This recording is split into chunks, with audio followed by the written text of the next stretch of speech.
아멘. 오늘은 욥기서 말씀입니다. 시가서란 말이 있는데 그 시는 뭘까요? 시편. 시편이 생각나죠.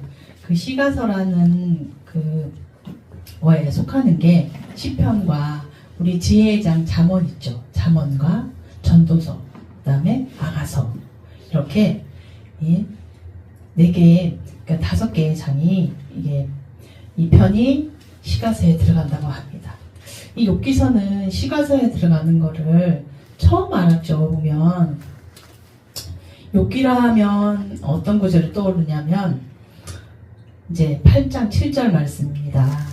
내 시작은 미약하였으나 내 나중은 심히 창대하리라는 말씀이 있습니다.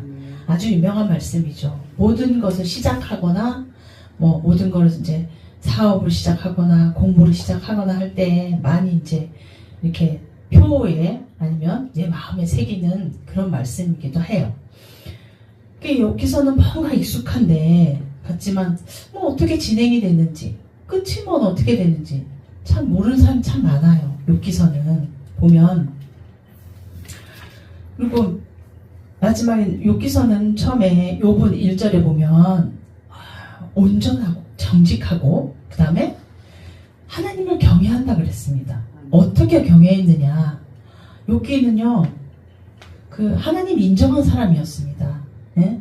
하나님이 아주 인정한 사람인데 왜 인정했느냐? 그거는 하나님을 항상 섬기면서 자녀들이 그 생일날 다 생일을 차례 10자녀가 생일을 마치고 잔치를 마치고 난 다음에 번제를 항상 드렸습니다. 아이들 다 해서.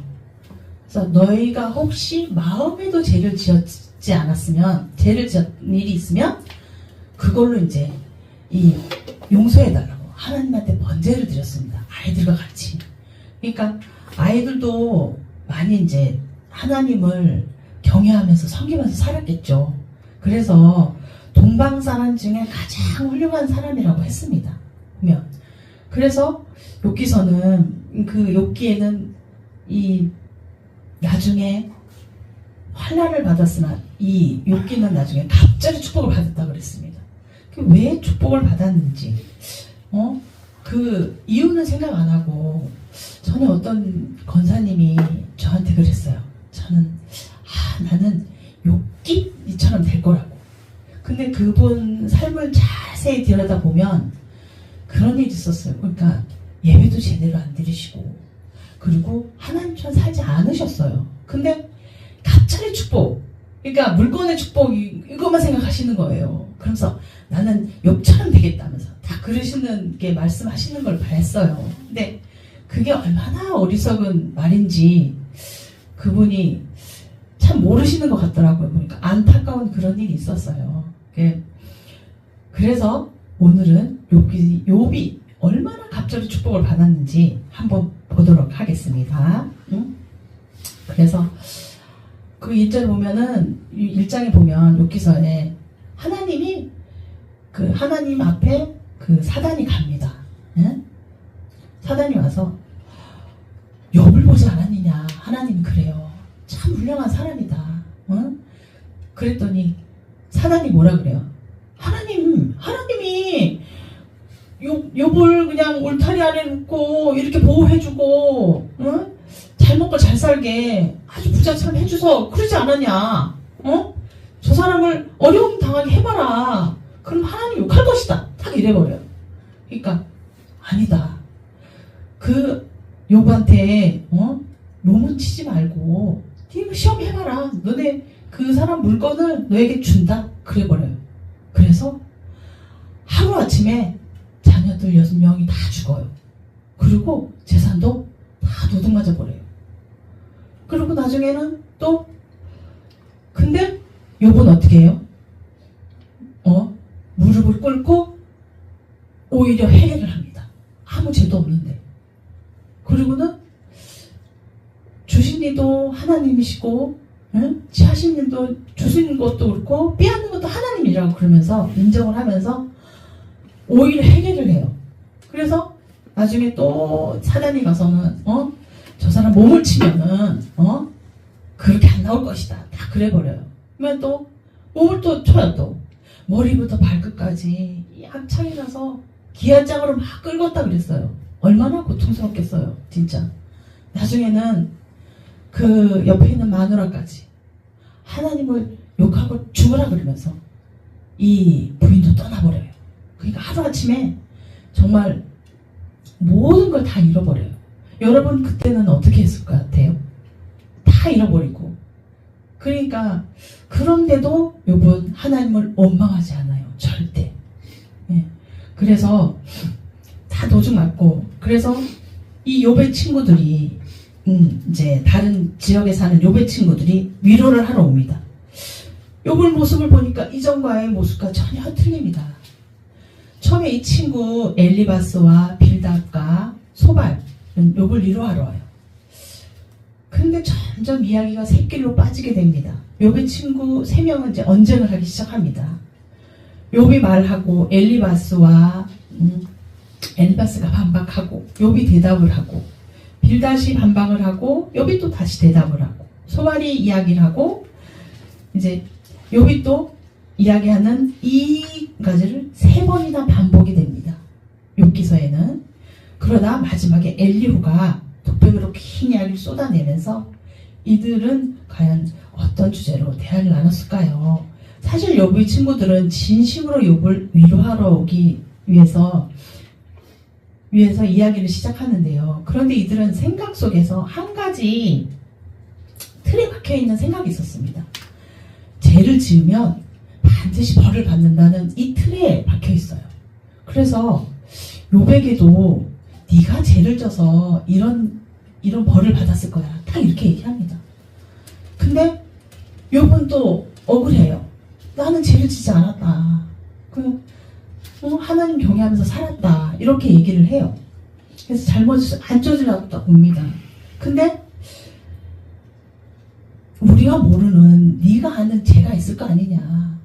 참 이렇게 얘기를 해라. 그렇게 아예 얘기를 합니다. 대놓고.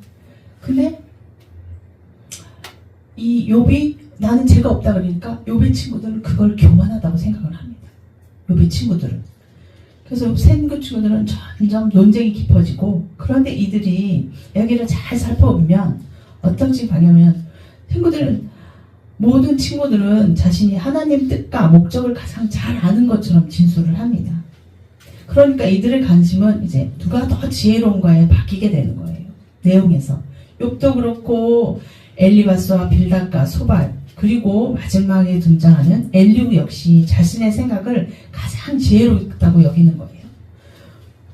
그런 논쟁이 계속되고 이들의 대화 계속 보면 승자는 없고 이 싸움이 또 시작되는 것 같습니다. 이들은 긴 대화 중에 드디어 폭풍을 속에서 하나님께서 말씀하십니다. 오늘 함께 나눌 말씀. 이제야 긴 논쟁이 끝나고 해결사가 등장을 합니다. 폭풍물 속에서 하나님이 등장하였다는 것은, 하나님이 등장하였다는 것은 결코 이렇게 좋게 나타나신 건 아닙니다. 하나님께서는 욥에게 먼저 얘기하십니다. 무지한 말로 생각을 어둡게 하는 자가 누구냐라고 물으십니다. 하나님이 이 말씀을 하신 이유는 무엇일까요? 아무리 스스로 지혜로운 자고 하나님의 뜻의 목적을 잘 아는 것처럼 세 친구들이 대답했지만 결국 그들의 말도 하나님 앞에서는 무지한 말이었다는 겁니다. 사람이 생각하는 것처럼 하나님은 다 알 수 없습니다. 하나님께서는 이렇게 세 친구를 꼬집으셨습니다. 이제 욥 차례입니다. 하나님께서는 또다시 욥에게 내가 너에게 묻는 말에 대답해봐라 합니다. 가장 먼저 하나님께서는 오늘 말씀처럼 세상이 창조될 때 그 가정이 어땠는지 이야기해보라고 하십니다. 하나님의 질문은 여기서 끝나지 않습니다. 물론 근본이 빚의 근원이 어디 있는지 가본 적이 있냐고 물으십니다. 동물을 어떻게 지었는지, 그들의 특정은 어디서 난 것인지 또 설명하라고 하십니다. 하나님께서는 이 밖에도 사람이라면 입에서 딱 담을 수밖에 없는 질문을 욥에게 쏟아내십니다. 아무리 사람이 지혜롭게 하고 세상의 이치를 다 깨닫는 것 같이 행동한다 해도 하나님 앞에서는 아무것도 아니라는 것을 알게 하시는 겁니다. 욥과 세 친구들은 자신의 지혜가 최고인 것처럼 서로 이야기했습니다. 그런데 그게 하나님 앞에서는 오히려 무지함이었다는 것입니다. 하나님은 이 상황을 한 번에 정리하십니다. 욥은 하나님 앞에서 어떻게 했을까요? 욥은 자신의 무지함을 회개합니다. 앞에서 하나님 말씀하셨던 무지한 말로 생각을 어둡게 하는 자가 바로 자신이라고 고백을 합니다. 그리고 하나님의 위대하심을 인정합니다.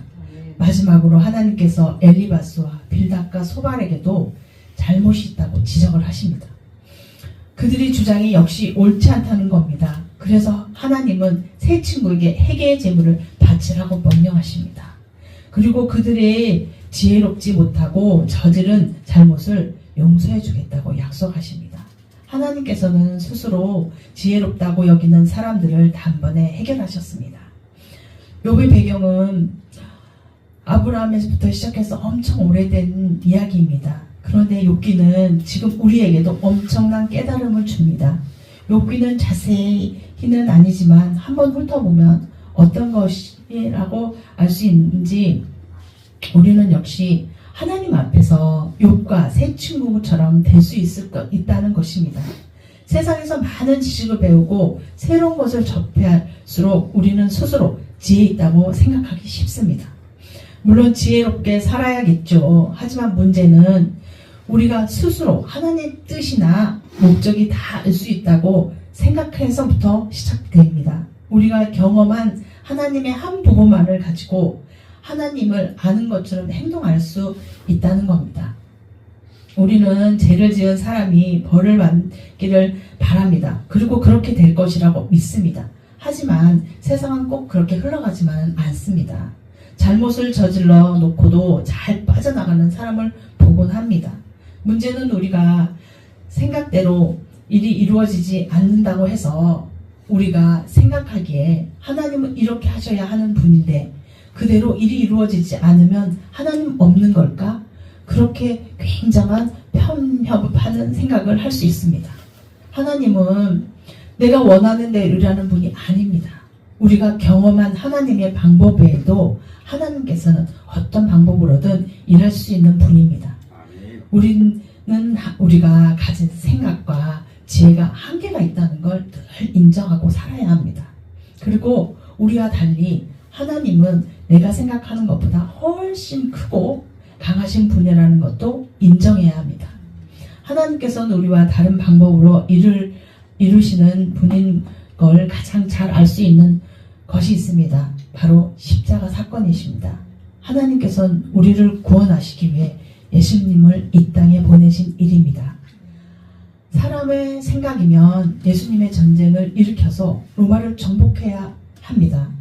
그게 사람이 생각하는 하나님의 힘이고 하나님의 구원입니다. 가장 약해 보이는 방법을 사용하셨습니다. 예수님이 십자가에 달려 돌아가신 겁니다. 사람들은 가장 약하다고 생각했지만 사실 가장 강한 방법이었습니다. 사도 바울은 이 사실을 알고 고린도 교회에 이렇게 전합니다. 우리는 십자가에 못 박힌 그리스도를 전하니 유대인에게는 꺼리끼는 것이요 이방인에게는 미련한 것이로되 오직 부르심을 받은 자에게는 유대인이나 헬라인이나 그리스도는 하나님의 능력이요 하나님의 지혜니라. 하나님의 어리석음은 사람보다 지혜롭고 하나님의 약하심은 사람보다 강하니라는 말씀을 하셨습니다. 하나님은 이런 분이십니다. 우리는 세상을 살면서 당연히 지혜로움을 가지고 살아야 합니다. 하지만 내 지혜가 하나님을 능가한다고 생각해서는 안 됩니다. 하나님 앞에서 사람은 그저 어리석음 뿐입니다. 하나님의 위대하심을 늘 인정하고 높으신 하나님을 예배드리는 여러분들이 되시길 바랍니다. 기도드립니다. 감사합니다. 사랑의 하나님, 오늘 욥기서의 아버지, 욥처럼 아버지 겸손하고 항상 회개하고 항상 하나님을 돌아보는 정직한 누리보드게 청년들이 다 될 것을 믿으며 나사렛 예수님 이름으로 기도 올려옵나이다. 아멘.